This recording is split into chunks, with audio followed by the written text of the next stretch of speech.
উত্তর চব্বিশ পরগনা জেলা পরিষদে একাধিক পদে বদল, এখনো অক্ষত শেখ শাহজাহানের পদ। সড়ক বিরোধীরা ইডির হাতে গ্রেফতার হওয়ার আগে থেকেই উত্তর চব্বিশ পরগনা জেলার মৎস্য কর্মাধ্যক্ষ শেখ শাহজাহান জেলা পরিষদে আসতেন না। তার বদলে নতুন কর্মাধ্যক্ষ নিয়োগ না করে জেলার বনভূমি কর্মাধ্যক্ষ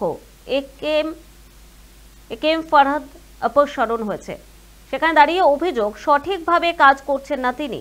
একেএম ফরহাদকে অপসারণ করে 1 মাসের মধ্যে নতুন কর্মাধ্যক্ষ নিয়োগ করা হলো।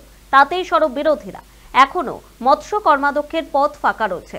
বিরোধীদের অভিযোগ, কেন এতদিন ধরে শাহজাহানের ক্ষেত্রে বিলম্ব করা হচ্ছে, আর কেন বনভূমি কর্মাধ্যক্ষ হিসেবে এটিএম আব্দুল্লাহকে দ্রুততার সঙ্গে নিয়োগ করা হয়।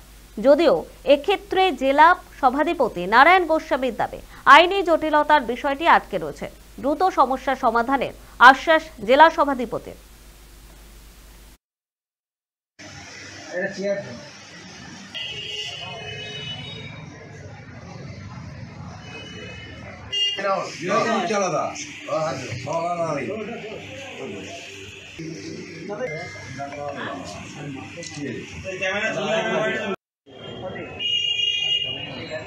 মাসখানেক আগে ভূমি কর্মাধ্যক্ষর পদ থেকে একেএম ফরহাদকে উত্তর চব্বিশ পরগনা জেলা পরিষদের থেকে সরিয়ে দেওয়া হলো।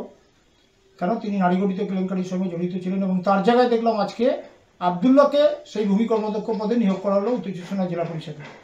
কিন্তু তার থেকে যিনি মারাত্মক অপরাধ করেছেন, সন্দেশকারীর বেতাজ বাদশাহ শেখ শাহজাহান, তিনি মা বোনেদের ইজ্জত লুটেছেন এবং সেখানে মানুষের জমি দখল করে ভেরি করেছেন। খুন, জখম, রাহাজানি সমস্ত মামলায় তিনি জড়িত।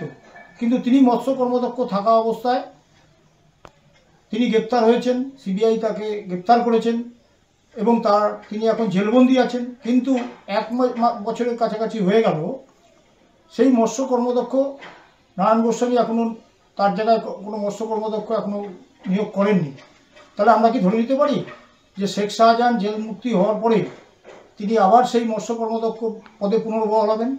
এই যে একেএম ফরহাদ এই জেলা পরিষদের বন এবং ভূমি কর্মাধ্যক্ষ ছিল, সে চরিত্রহীন এবং দুর্নীতিগ্রস্ত বলে দল তাকে ওই পদ থেকে সরায়নি। আমরা দেখলাম যে জেলা পরিষদের স্থায়ী কমিটির একজন সদস্য তার বিরুদ্ধে অনাস্থা এনে ওই পদ থেকে তাকে ভোটাভুটিতে সরালো এবং তড়িঘড়ি করে আমরা দেখলাম ওই পদে ওই বসিরহাটের আরেকজন জেলা পরিষদের সদস্য এটিএম শহীদ, তাকে ওই পদে বসানো হলো।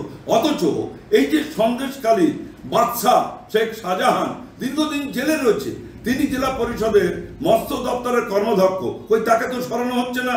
আসলে এই শেখ শাহজাহান কোটি কোটি টাকা সে তৃণমূলের নেতা মন্ত্রীদের দেয়, পার্টি ফান্ডে দেয়। স্বাভাবিকভাবেই ওই পদে তাকে এখনো বহাল রেখেছে তৃণমূল কংগ্রেস। মৎস্যের যিনি কর্মাধ্যক্ষ আছেন তিনি এখনো পর্যন্ত অপসারিত হননি, তিনি দীর্ঘদিন অনুপস্থিত।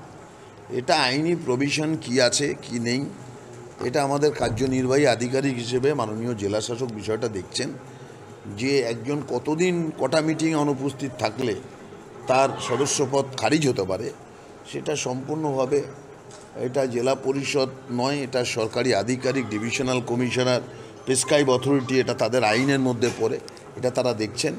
আমরা তাদের কাছে জানতে চেয়েছি। আমার মনে হয় উইথিন ভেরি শর্ট প্রশাসন, ডিভিশনাল কমিশনার, এনসিকে আমাদের কাছে অ্যান্সার আসবে।